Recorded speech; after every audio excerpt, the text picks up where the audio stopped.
বিশ্বের কাছে আমাদের কক্সবাজার একটি পর্যটন কেন্দ্র হিসেবে সুপরিচিত।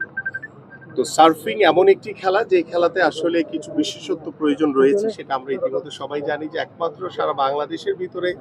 আমাদের যে বিচ এলাকাগুলো আছে তার ভিতরে এই কক্সবাজারই অন্যতম যেখানে সার্ফিং করা সম্ভব। তো সেই লক্ষ্য নিয়ে আমরা আশা করছি যে বর্তমান সরকার, আমরা আমাদের মাননীয় প্রধানমন্ত্রী, তিনি যেভাবে আগামীর বাংলাদেশের ক্রীড়াঙ্গনকে সর্বোচ্চ গুরুত্ব দিয়ে কাজ করছেন, সেখানে শুধু সবাই বিগত সময় দেখা গেছে যে ফুটবল কিংবা ক্রিকেটের প্রতি বেশি ফোকাস ছিল, অন্যান্য খেলাগুলোর বিষয়ে খুব বেশি ফোকাস ছিল না। বাট আমরা কিন্তু চিন্তা করছি, চেষ্টা করছি, আমাদের মাননীয় প্রধানমন্ত্রী ইতিমধ্যে খেলাধুলাকে পেশা হিসেবে প্রতিষ্ঠিত করার জন্য কিন্তু খেলোয়াড়দেরকে বেতন কাঠামোর আওতায় এনে ক্রিয়া ভাতা প্রদান কার্যক্রম ইতিমধ্যে উদ্বোধন করেছেন